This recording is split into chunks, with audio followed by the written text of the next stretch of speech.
sekalian, mari saat ini kita siapkan hati kita. Kita rindu agar Tuhan hadir di tengah-tengah kita. Sementara musik mengalun, marilah kita saat teduh di hadapan Tuhan. Kita teduhkan hati kita dan kita mohon agar Tuhan hadir di tengah-tengah kita, sehingga kita boleh melihat akan kasih dan kuasa Tuhan nyata dalam hidup kita.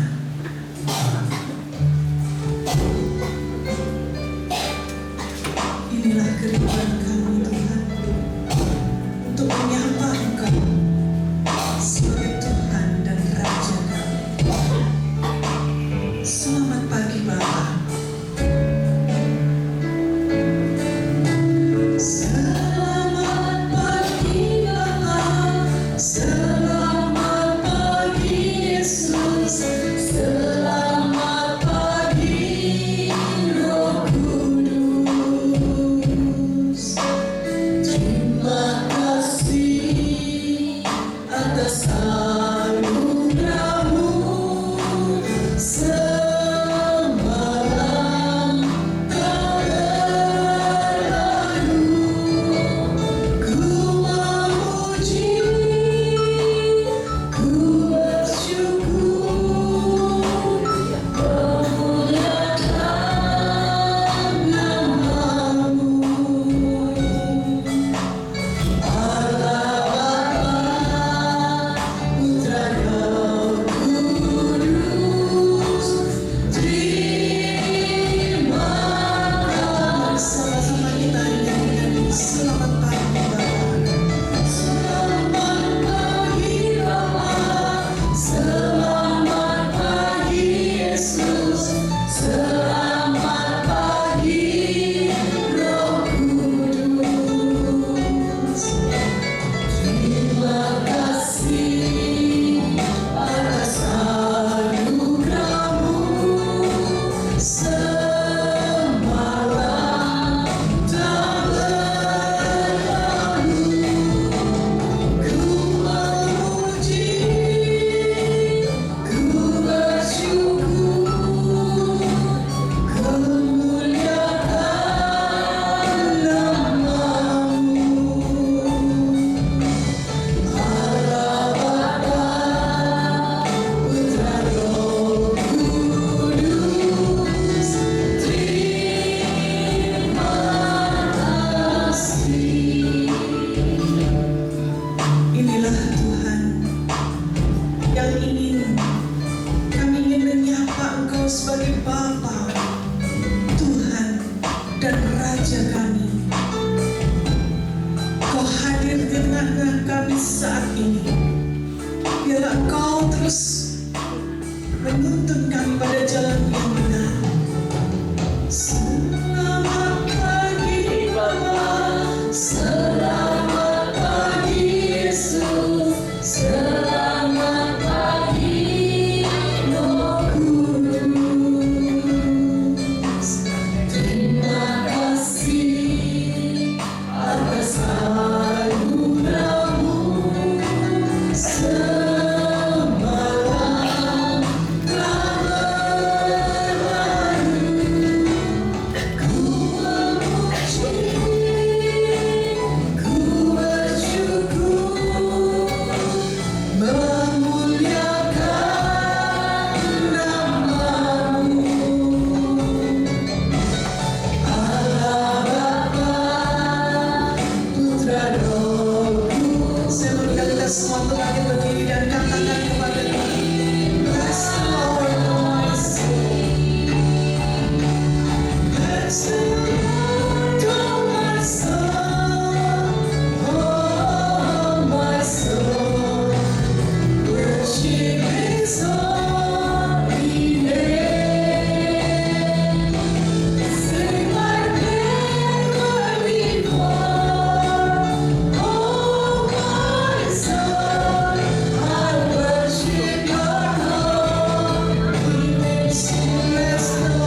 Terpuji nama Yesus.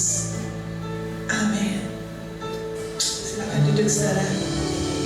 Terpuji nama Tuhan. Diberkatilah orang-orang yang datang beribadah kepada Tuhan dengan hati yang tulus. Tidak peduli ada rintangan apapun, walaupun di sana di luar hujan rintik-rintik, tetapi saudara ada di tempat ini karena saudara rindu memuji dan memuliakan Tuhan. Amin. Amin.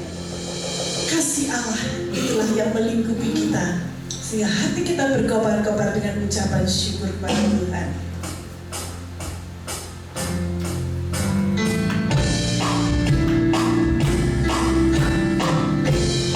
Kasih Allah melingkupi saya.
Orang yang dikasih Tuhan, dia tahu bahwa hidupnya ada dalam lindungan Tuhan. Pada saat kesusahan datang, dia tidak lari kemana-mana. Dia mencari Tuhan, dia mencari wajah Tuhan, dan disitulah dia menemukan jawaban atas segala persoalan hidupnya. Cari wajah-Mu Tuhan, temukan kasih-Mu. Kau bukan Tuhan yang jauh dariku.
setiap persoalan hidupku. Tantangan boleh datang, ujian boleh datang, tetapi Tuhanku lebih besar dari segala persoalan hidupku. Terima kasih Tuhan, karena kami boleh memiliki Engkau dan Engkau memiliki kami.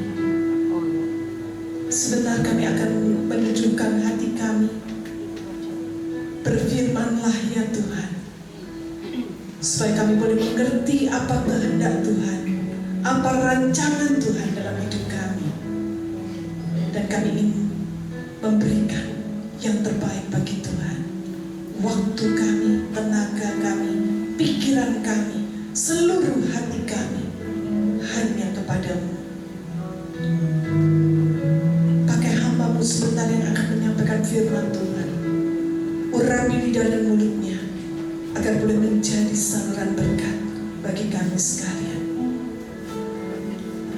Biarlah Roh Kudus yang meliputi hati kami, melingkupi ruangan ini, dan kami boleh duduk diam seperti Maria untuk mendengar suara Tuhan. Di dalam nama Tuhan Yesus kami panjatkan doa kami, dan setiap kita percaya katakan amin. Silakan duduk saudara.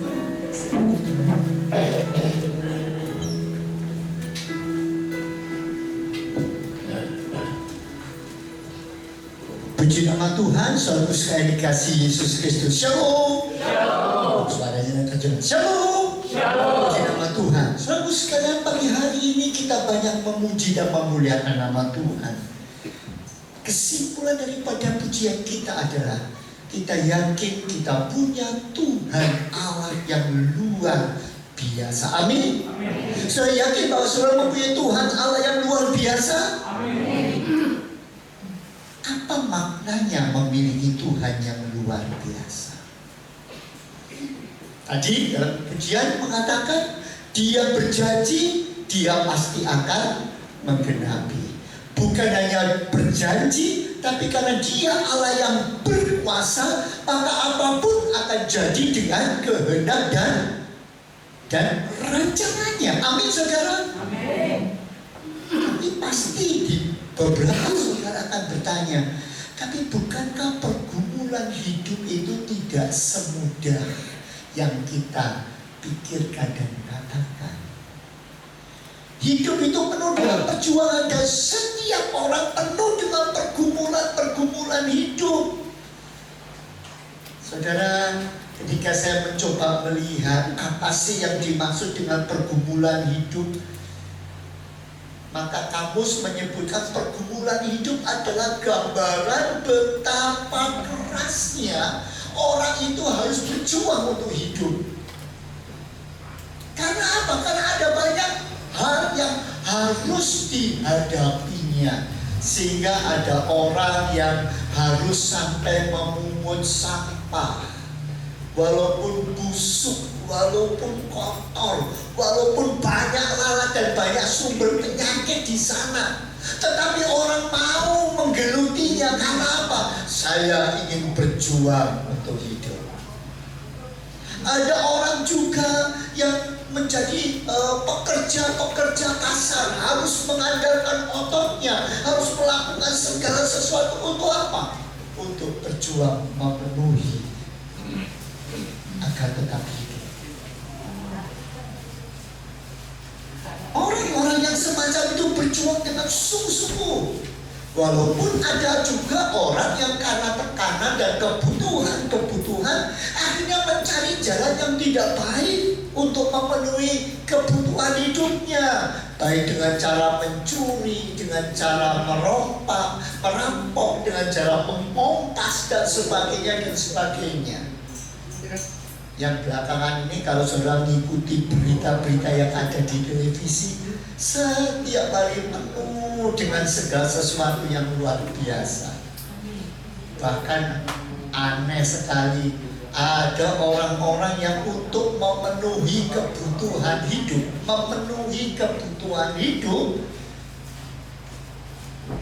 dia melakukan hal yang tidak sesuai dengan norma. Apa sih sebetulnya kebutuhan hidup? Bukankah kebutuhan hidup itu adalah keinginan untuk hidup lebih menyenangkan? Saya kepingin hidup lebih berhasil. Saya ingin hidup lebih sukses. Saya bisa bahagia. Dan saya selalu akan baik-baik. Semua serba ada. Salahkah keinginan itu? Salahkah keinginan itu? Lalu saudara bingung gitu ya. Salahkah keinginan itu? Tidak. Itu memang keinginan hidup. Bahkan orang mengatakan itu cita-cita hidup. Itulah yang ingin kita jalani. Tetapi seringkali itu akan menjadi sebuah pergumulan hidup, bahkan menjadi satu yang menyusahkan hidup ketika kita memenuhinya dengan cara yang salah. Kita memenuhinya dengan jalan yang tidak baik. Entah itu dengan cara korupsi, dengan melakukan perdagangan yang terlarang, prostitusi dan sebagainya. Sehingga banyak orang yang melakukan memenuhi keinginan itu, memenuhi tuntutan hidup itu dengan jalan gaya hidup yang tidak sesuai. Berapa banyak kita membaca di koran anak-anak yang anak tega membunuh orang tuanya. Gara-gara apa? Gara-gara minta dibelikan rumah, orang tuanya tidak mampu. Ya kalau rumah memang gede lah. Ada yang minta dibelikan mobil, ada yang minta dibelikan sepeda motor. Orang tuanya tidak mampu sampai utang-utang, ya masih belum. Orang tuanya dibunuh, saudara, bayangkan. Itu masih nggak apa-apa. Ada yang minta HP, orang tuanya tidak mampu, dibunuh. Dan yang lebih memiriskan, minta rokok, uang untuk rokok. Kebetulan orang tuanya tidak punya, dibunuh, saudara. Hidup penuh dengan segala tantangan, tetapi persoalannya bagaimana sebenarnya kita menjalani hukum, menjalani kebutuhan dan pergumulan itu. Nah, pagi hari ini saya ingin mengajak saudara dalam masa prapaskah ini merenungkan kembali bagaimana korban Kristus dan karya Kristus yang luar biasa. Dan sudahkah kita mengenal Dia dengan sungguh-sungguh sehingga ada sebuah kekuatan dalam hidup ini untuk bertemu dengan Dia. Kita akan membaca bagian itu dalam bincang-bincang di tepi sumur. Yohanes pasal yang keempat, ayat yang kelima sebetulnya sampai dengan ayat yang ke-42. Sangat panjang sekali ceritanya. Tapi kita akan mencoba melihat bagian-bagian itu tidak secara keseluruhan, tapi coba kita menghayati ceritanya. Mulai kita baca ayat yang kelima sampai ayat yang ke-15 lebih dulu ya. Injil Yohanes pasal yang keempat,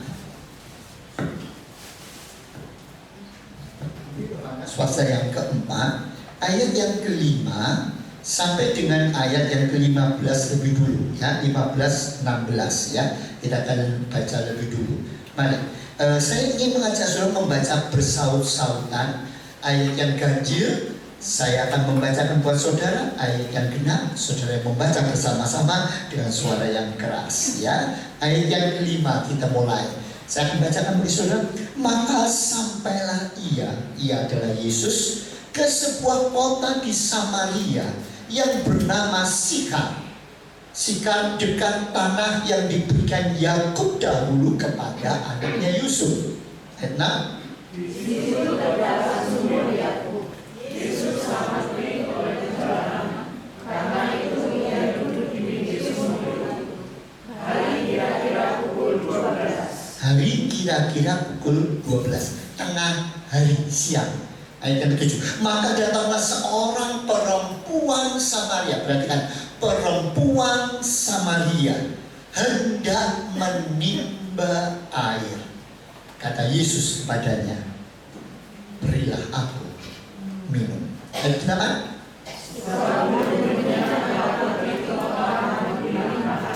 Maka kata perempuan Samaria itu kepadanya, perhatikan ini, masakan engkau seorang Yahudi minta minum kepadaku, seorang Samaria? Sebab orang Yahudi tidak pernah bergaul dengan orang Samaria. Ayat yang 10. Jikalau engkau tahu tentang karunia Allah, dan siapakah dia yang berkata kepadamu, berilah aku minum, niscaya engkau akan meminta kepadanya, dan ia akan memberikan kepadamu air hidup. Dan ia akan memberikan kepadamu, berarti kan tekanannya air hidup, ya, akan memberikan air hidup. Terus ayat 11, kata perempuan itu kepadanya, Tuhan, engkau tidak punya ini amat dalam. Dari manakah engkau memperoleh air hidup itu? Bukan air saja, ya toh? Yesus minta air, tapi jawab perempuan itu, dari mana engkau bisa memperoleh air hidup? Kacau kan, sudah mulai kacau kan pemikirannya. Terus ayat 12.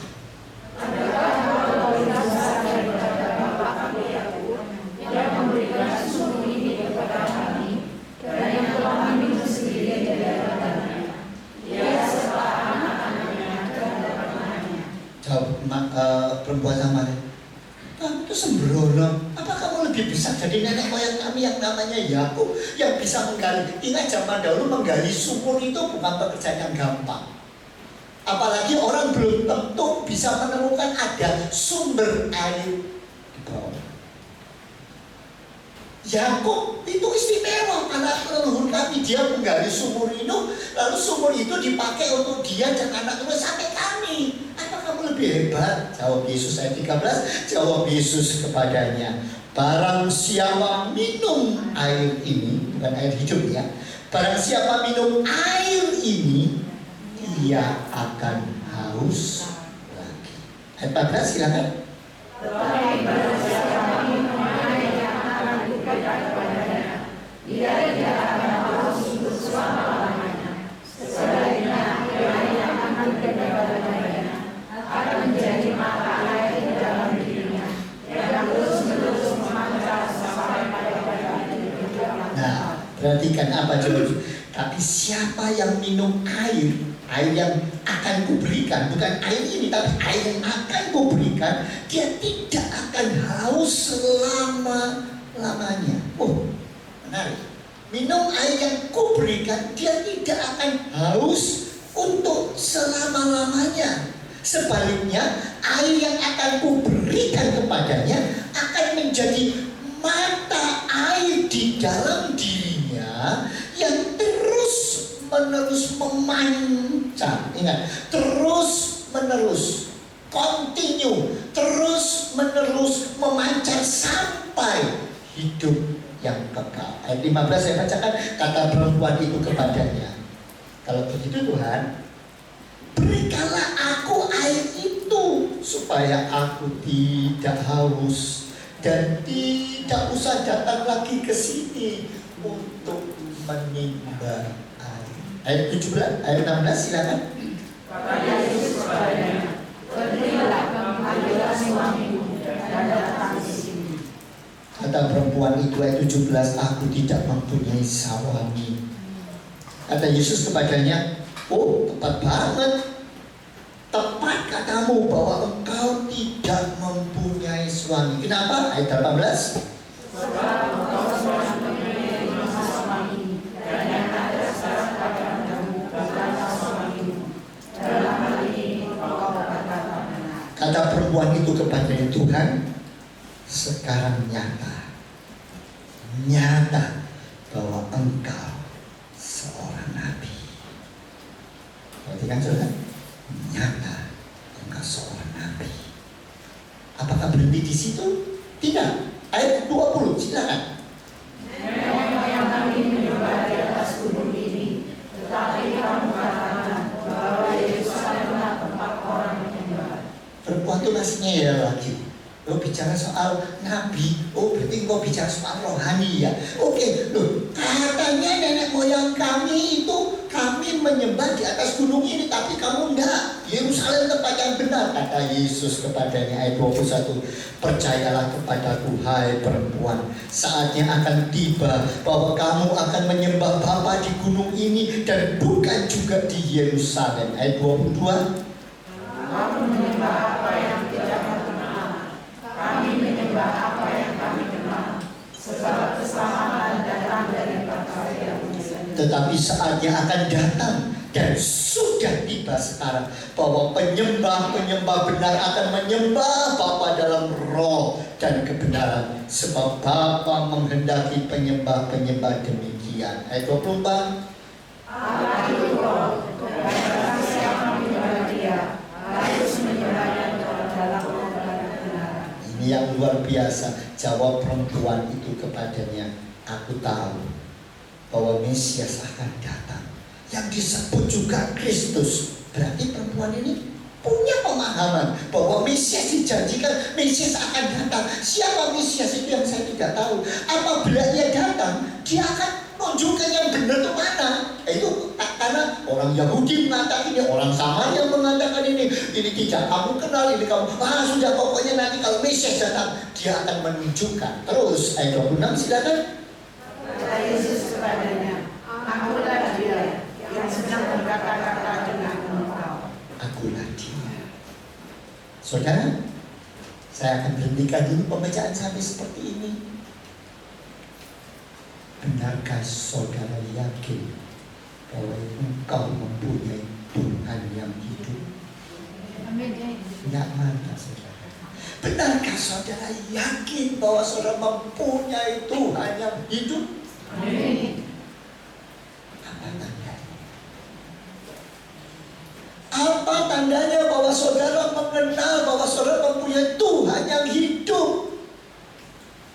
Perempuan Samaria ini akhirnya dia mengatakan, oh, jadi engkau itu bukan hanya orang Yahudi, jadi engkau itu bukan hanya nabi, tapi engkau adalah Mesias.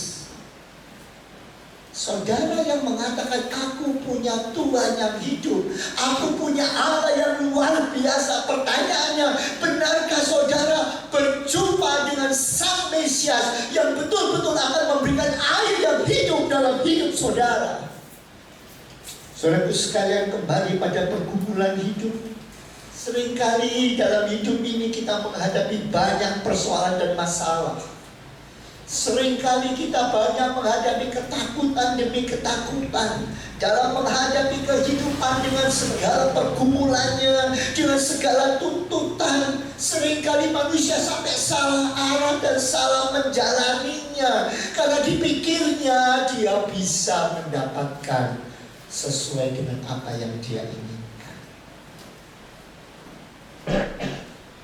Saudara, ketika saya merenungkan bagian ini, saya mempunyai sebuah inspirasi yang luar biasa.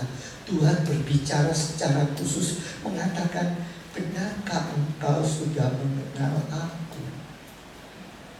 Kalau engkau mengatakan, ya Tuhan aku kenal, apa buktinya? Apa buktinya? Saudaraku, kalau saya perhatikan sekali lagi, coba saya ingin pelan-pelan sedikit aja, tidak banyak tapi sedikit saja coba renungkan. Siapakah perempuan itu?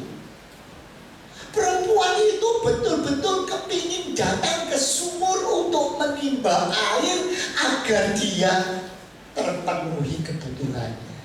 Manusia tidak bisa hidup tanpa air.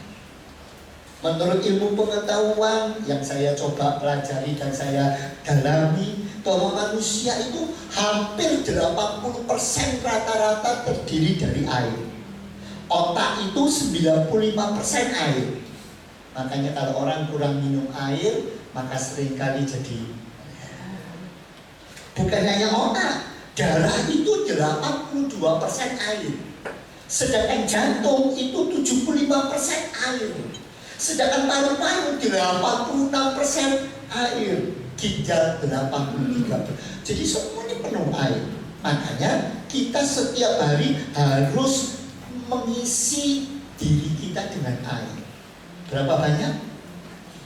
kurang lebih banyak kontroversi. Ada anak laki di bawah 9 tahun harus sekian liter, harus 100.800, ada yang anak perempuan 1.900, pokoknya beda-beda banyak. Tetapi rata-rata setiap manusia setiap hari butuh 2 liter air minimal, kurang lebih. Ada yang mengatakan 0,30 atau 0,23% atau 0,23 dari berat tubuh. Jadi yang semakin besar, semakin gemuk, semakin banyak membutuhkan. Semakin kurus, semakin sedikit, gitu ya. Tetapi ini juga berlaku itu untuk orang sehat. Kalau untuk orang yang tidak sehat, yang sudah mengalami problem, dia harus menjaga. Ada proporsi yang, tetapi intinya semua manusia itu butuh air. Kalau di rata-rata kurang lebih butuh 8 gelas. Dengan catatan gelasnya yang ukurannya 230 ml. Kalau tidak ada air, maka manusia akan lemas, akan dehidrasi. Dan bahayanya kalau sudah mulai dehidrasi, lalu yang ditambah lagi dengan kekurangan gula dan hipoglikemi dan sebagainya, akan jadi masalah besar dalam hidup ini. Saudaraku sekalian, itu sebabnya perempuan ini dia butuh air. Untuk dapat memenuhi air, dia datang ke sumur. Pas kan? Ya betul ya? Manusia punya pertumbuhan hidup, bagaimana memecahkannya? Ya datang ke kebutuhannya. Butuhnya air, dia datang ke air. Nah, sampai di tempat itu ternyata Tuhan Yesus ada di sana. Tuhan Yesus minta, tolong kasih aku air. Langsung si bro. Saudara, dalam bagian Alkitab tadi waktu kita baca, perempuan itu datang ke sumur pada siang hari. Saudara tahu enggak? Mengapa kok sampai ditulis siang hari?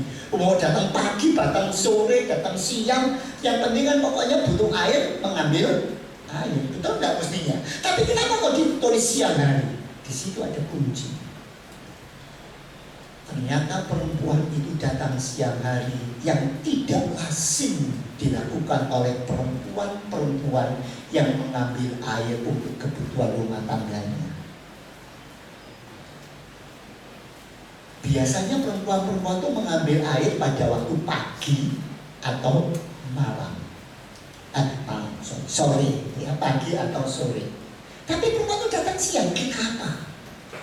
Kalau sudah baca kisah selanjutnya, ternyata perempuan itu datang pada siang hari karena dia ada rasa-rasa yang tidak nyaman datang pada pagi ataupun sore. Dia tidak merasa nyaman kok ketemu dengan perempuan-perempuan lain, masyarakat lain. Ada rasa ketakutan, ada rasa kekhawatiran, ada perasaan tidak aman. Kenapa? Karena dia terkenal perempuan yang tidak baik.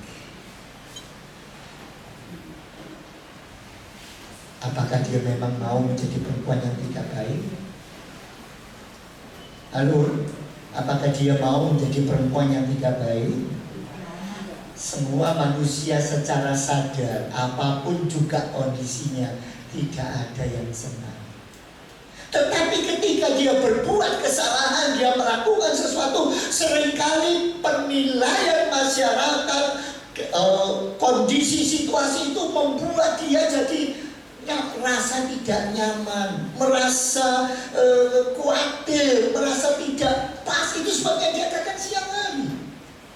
Di tengah situasi seperti itu, sebagai seorang perempuan, lah kok ada orang Yahudi. Yesus itu orang Yahudi. Mereka itu beda sekali ya. Tampilannya antara orang Yahudi dengan orang Samaria itu beda sekali. Padahal orang Yahudi dan Samaria ada permusuhan. Sehingga ketika si Yesus tanya, kasih aku minum, si perempuan itu kamu orang Yahudi kok minta sama saya orang Samaria? Kita tuh gak pernah punya hubungan. Belum lagi kamu tuh laki, aku dia perempuan. Bagi orang Yahudi, perempuan itu kelas nomor 2. yang tidak dihargai. Itu hambatan yang kedua. Apalagi hambatan yang lain, status perempuan itu status yang tidak baik. Pada zaman itu, orang yang tidak baik tidak boleh berbicara dengan seorang guru atau rabi. Yesus sebagai seorang rabi bicara, wah, ini satu hambatan-hambatan yang banyak muncul dan terjadi. Itu sebabnya mengapa si perempuan ini datang dengan hambatan, dengan rasa takut, dengan kekhawatiran. Itu sebabnya ketika Yesus tanya, aku minta minum. Perempuan itu bilang, kamu orang Yahudi minta aku air. Langsung Yesus mengatakan, kalau kamu ambil air di sini, kamu akan haus lagi. Tapi aku punya air hidup yang kalau aku berikan kepadamu, kamu tidak akan pernah haus lagi. Wah, itu menarik. Cocok. Aku takut, makanya pergi ke sumur siang hari. Kalau aku siang hari harus siang hari ke sini kan susah, panas dan susah. Kalau kamu bisa memberi aku air hidup yang tidak akan membuat aku dahaga lagi, berarti aku tidak perlu pergi ke sumur. Kalau aku tidak perlu ke sumur, aku tidak perlu takut. Kalau aku tidak perlu ke sumur, aku tidak perlu gelisah. Selesai masalahku. Yang selama ini aku hadapi, setiap kali mau berangkat siang itu saya masih tolak-tolak. Masih ada enggak ya yang mengambil air ya? Waduh, jauh-jauh kalau ada balik lagi. Sampai siang baru masuk. Sekarang kalau dikasih, luar biasa. Saudara, inilah rahasia bagaimana seseorang yang mengenal Tuhan. Dari air yang biasa kembali kepada air yang hidup. Di situ letaknya si perempuan Samaria mau melihat, wah, luar biasa ini. Ini ada tawaran yang istimewa, saya mau dong. Coba kasih air itu.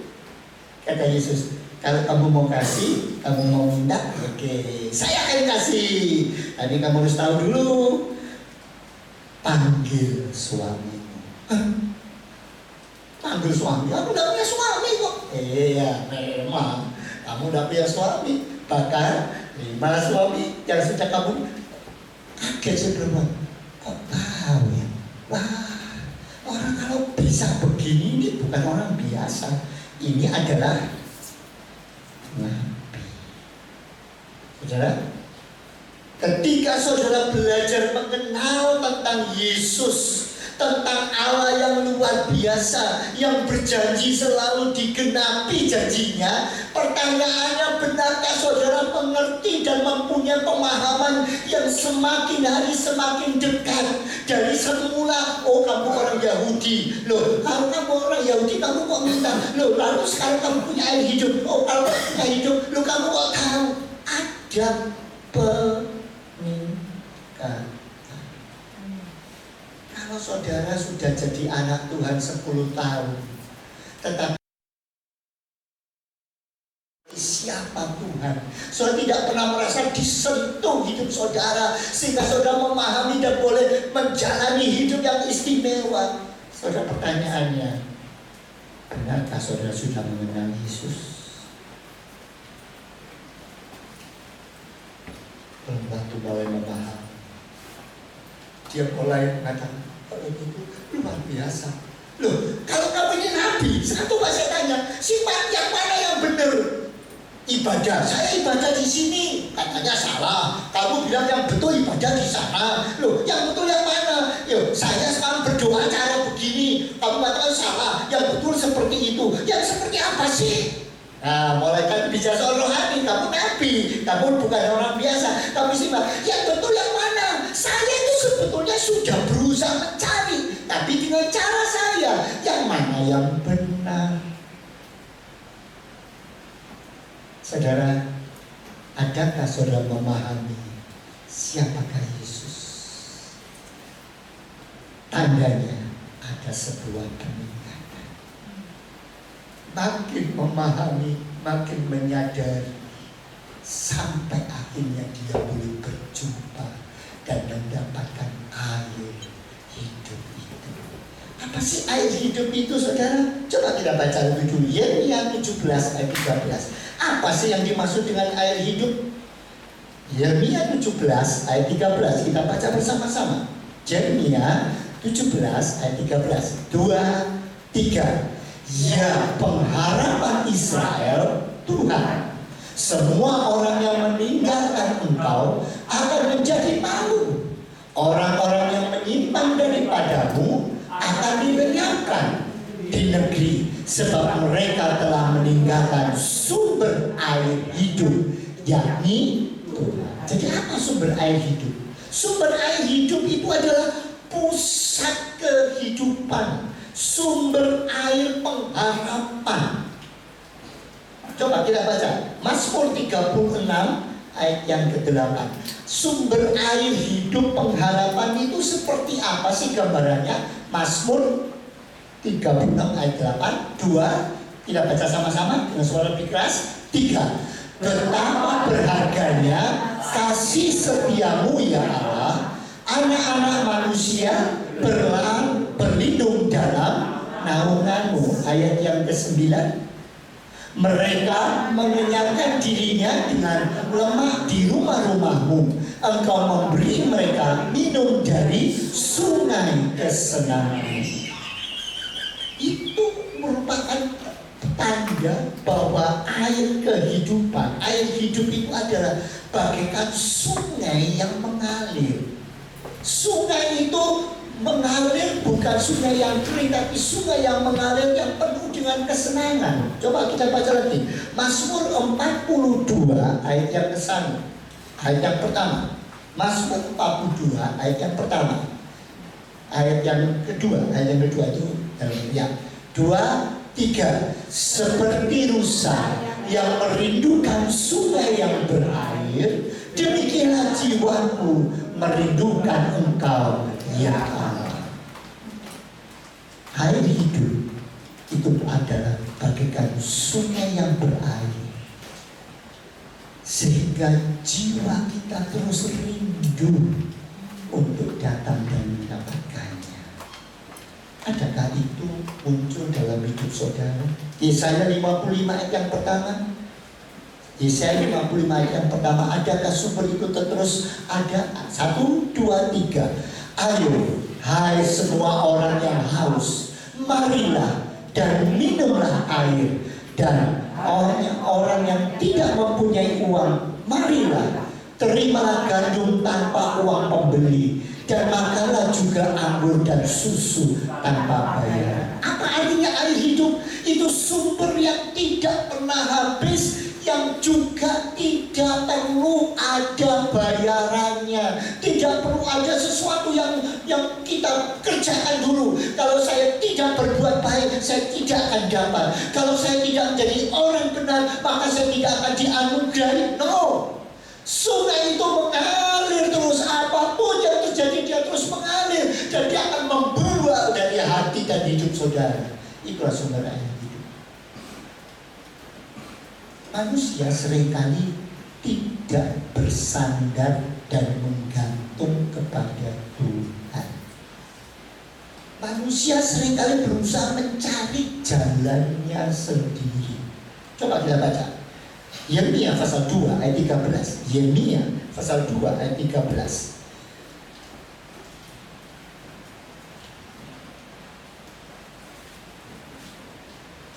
Kita baca 2, 3. Sebab 2 kali umatku berbuat jahat, mereka meninggalkan aku sumber air yang hidup.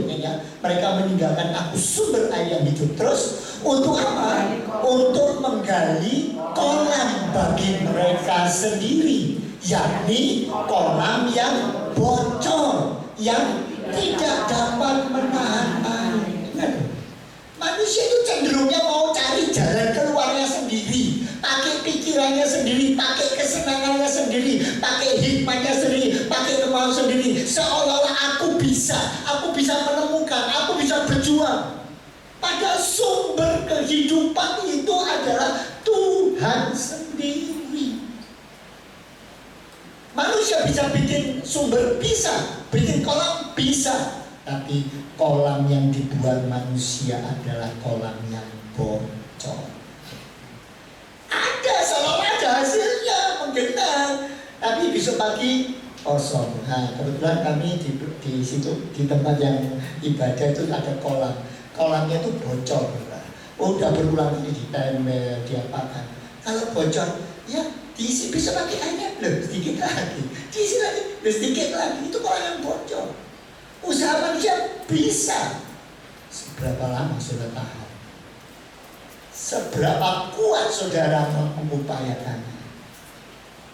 Mari datang kepada sumber. Itu sebabnya si perempuan itu datang berbaik, terus kumpulkan, dan akhirnya dia menemukan, oh di sini adalah Mesias, Tuhan yang luar biasa. Itu sebabnya kalau sudah perhatikan, coba kita baca satu lagi, Sakaria 13 ayat 1. Apa maksudnya air yang hidup itu? Air yang merupakan pusat pengharapan, sumber yang terus mengalir, tidak pernah memerlukan sesuatu balas jasa ataupun perjuangan hidup kita lebih dulu, tetapi Tuhan terus memberikannya. Sakaria 13 ayat 1, 2, 3. Pada waktu itu akan terbuka suatu sumber bagi keluarga Daud dan bagi penduduk Yerusalem untuk membasuh dosa dan kecemaran. Sumber daripada semuanya adalah dosa. Tetapi orang yang bersandar kepada Tuhan, yang pengharapannya pada Tuhan dan terus mengenal Tuhan, maka dari dalamnya hatinya akan keluar air, dan air kehidupan itulah yang akan menyucikan, membasuh dosa. Apa yang membuat manusia takut? Kenapa Adam dan Hawa takut ketika Tuhan datang? Padahal biasanya kalau Tuhan datang tidak takut. Apa membuat Adam dan Hawa takut? Dosa. Perhatikan semua. Demikian juga kita potong aja. Bagaimana, mengapa perempuan ini takut datang sehingga dia datang ke sumur itu siang hari? Kenapa? Dosa. Kalau Tuhan mengeluarkan, memberikan air hidup yang menjadi pengharapan, sehingga keluar air yang hidup itu membasuh semua dosa, maka tidak akan ada lagi ketakutan. Dia akan berjalan pada jalan Tuhan dan melihat bagaimana karya Tuhan yang luar biasa dalam hidupnya. Amin saudara. Itu sebenarnya mari kita kan. Sudahkah kita mengenal Tuhan dengan sungguh-sungguh? Cirinya adalah adakah damai sejahtera terus mengawali hidup saudara. Makanya Tuhan harus menjadi pusat atas hidup saudara. Benarkah damai sejahtera itu terus muncul? Lalu gimana? Ya, ketika saya berbicara, setelah selesai bicara, ada damai sejahtera enggak? Kalau enggak, coba periksa Tuhan. Oh, periksa hatiku, adakah yang enggak benar?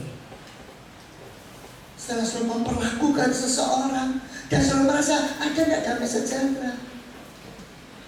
Ingat, manusia punya tuntutan hidup. Manusia ingin supaya hidup lebih menyenangkan. Manusia ingin hidup berhasil. Manusia ingin hidup sukses. Manusia ingin hidup bahagia. Semuanya baik-baik dan selalu semua yang dibutuhkan ada. Itu baik. Tapi pertanyaannya, dengan cara yang seperti apa? Kalau dengan cara yang tidak benar, itu akan menimbulkan kesusahan dalam hidup. Mari kita datang kepada Tuhan. Pertanyaannya, sudahkah saudara mengenal Dia dan berjumpa dengan Dia? Cirinya, adakah satu kerinduan yang muncul dalam hidup saudara? Seperti Mazmur mengatakan, bagaikan rusa yang merindukan sungai Tuhan. Dia rindu sekali. Adakah itu? Apa tandanya? Tanda yang paling jelas ketika seseorang mengenal Tuhan dengan sungguh-sungguh, bukan hanya pengharapannya kepada Tuhan, bukan hanya dia percaya dan beriman, bukan bukan hanya dia punya damai sejahtera dalam hidupnya. Orang yang sungguh-sungguh, perempuan itu memberi contoh. Apa yang terjadi? Dia cepat pergi dan memberitakan kepada orang lain. Dia akan bersaksi. Sampai hari ini, ketika saudara berjumpa dengan teman, adakah kesaksian hidup saudara yang menunjukkan bahwa Yesus sudah berkuasa atas hidupmu, damai sejahteranya melimpah, itu didengar orang lain? Ciri orang yang bertemu dengan Kristus mempunyai damai sejahtera, dia punya semangat menyampaikan, mengabarkan, hei orang-orang lihat di sini, aku melihat ada Mesias yang dijanjikan, luar biasa, dia tahu kehidupanku, hidupnya jadi terbuka, dia tidak takut lagi yang dulunya takut-takutan mau ambil air aja siang hari, dia jadi berani, dia tahu hidupku, dia tahu masa laluku, dia mengerti semua, tapi dia menerima apa yang saksikan pada orang lain. Dia berani, dia menjadi penyambung lidah dan menjadi pemberita kabar sukacita. Saudara, marilah dalam masa Prapaskah ini, adakah kita benar-benar sudah mengenal dia dan menemukan dia, menjadi saksi bagi dia? Saya senang beberapa saudara di antara kita yang ketika dia saudara bertemu dengan siapapun, dengan lantang, dengan tegas berani mensaksikan cinta Tuhan. Selalu mengatakan, Tuhan, puji Tuhan, Tuhan itu baik. Setelah pertemuan selalu Tuhan memberkati saudara, luar biasa. Sementara musik panggung depan, adakah kerinduan dalam hidup dan hati saudara bagaikan rusa yang setiap kali, setiap saat rindu akan damai sejahtera Tuhan dalam hidupnya? Mari kita datang kepada Tuhan pagi hari ini. Mari kita periksa sejauh mana kita mengenal Tuhan dalam hidup ini. Mari kita katakan, Tuhan, kami bagaikan rusa. Aku merindukan Engkau. Aku tidak membangun kolamku sendiri.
Siapakah Yesus yang sudah disalib menggantikan dosa-dosamu?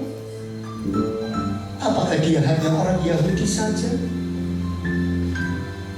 Apakah Yesus hanya seorang nabi bagi saudara yang mengerti masa lampau dan situasi saudara?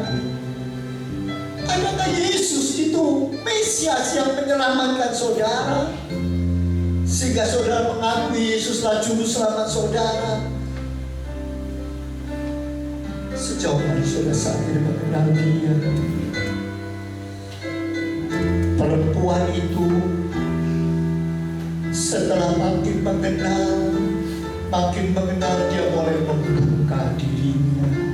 Dia tidak lagi tertutup. Dia mulai mengakui. Dia mulai mengatakan, ya Tuhan, aku salah. Ya Tuhan, aku tidak benar. Ya Tuhan, ampuni aku.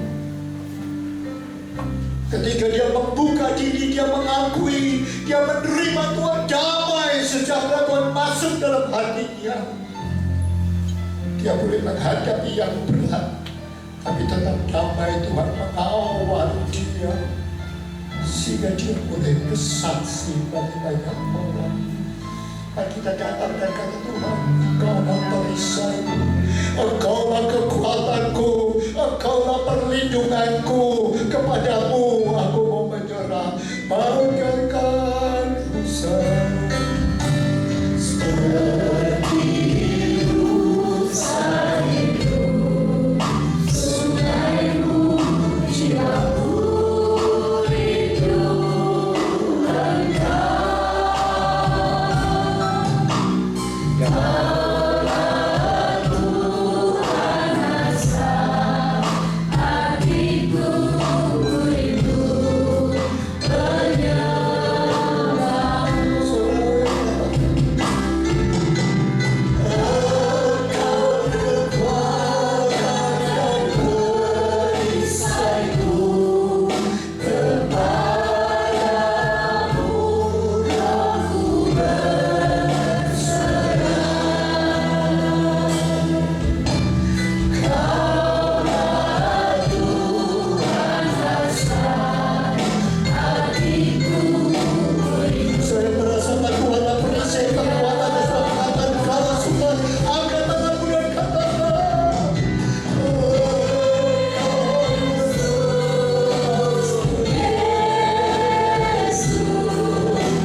Segalanya dalam hidup kami. Seringkali kami berusaha mencari kepuasan di luar Engkau.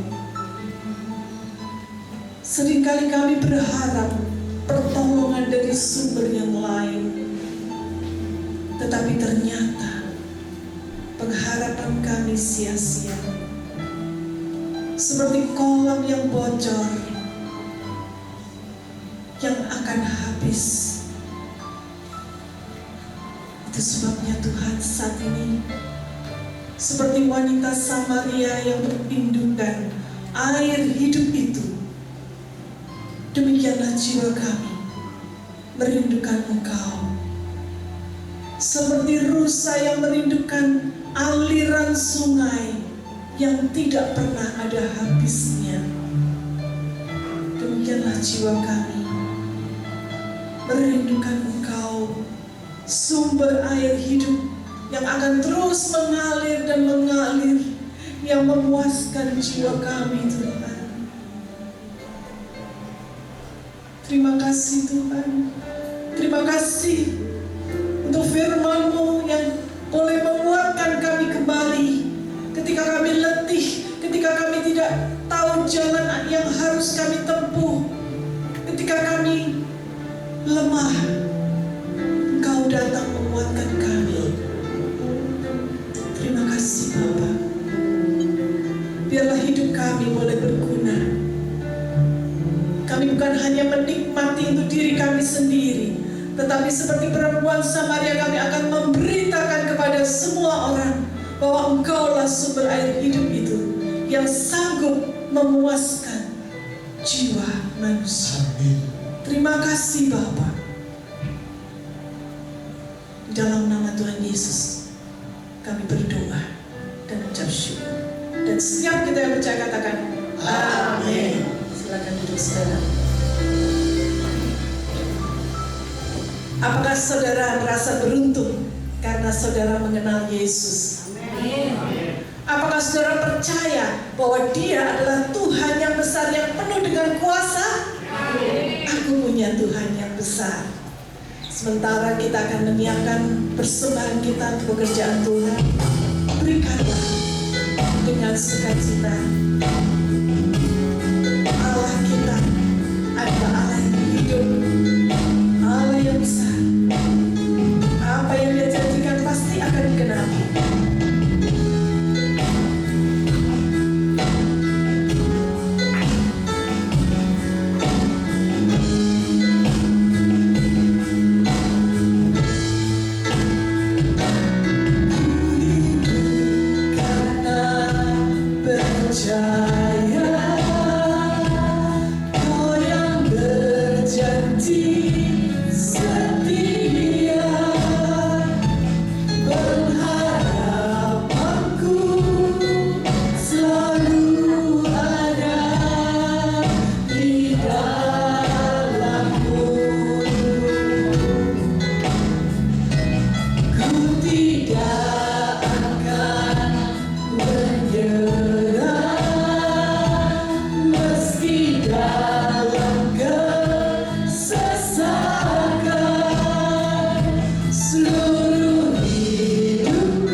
Terima kasih kalau kami sudah menerima firman Tuhan, dan itu memberikan kami jaminan.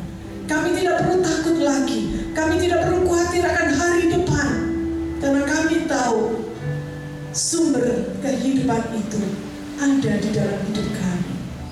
Terima kasih Tuhan. Berkati setiap tangan-tangan yang sudah memberikan persembahan untuk pekerjaan Tuhan. Kau membalas dengan limpah, Kau akan membalas berlipat kali ganda. Dan biarlah ini semua dipakai untuk kemuliaan, untuk pelayanan pekerjaan Tuhan. Terima kasih Bapa, berkati setiap kami yang sudah hadir dan mendengar firman Tuhan dari rumah ke rumah. Nama Tuhan terus ditinggikan dan dimuliakan.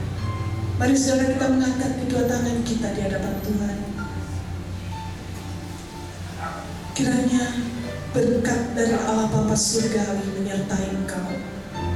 Kasih karunia dari Tuhan kita Yesus Kristus dan persekutuan dengan Roh Kudus akan menguatkan engkau, memberimu harapan yang baru, jalan keluar dari setiap persoalan hidupmu. Pulanglah, jadilah berkat bagi banyak orang, jadilah garam dan terang dimanapun engkau berada. Terimalah berkat Tuhan di dalam nama Tuhan Yesus Kristus.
Mari kita bersatu sejenak di hadapan Tuhan.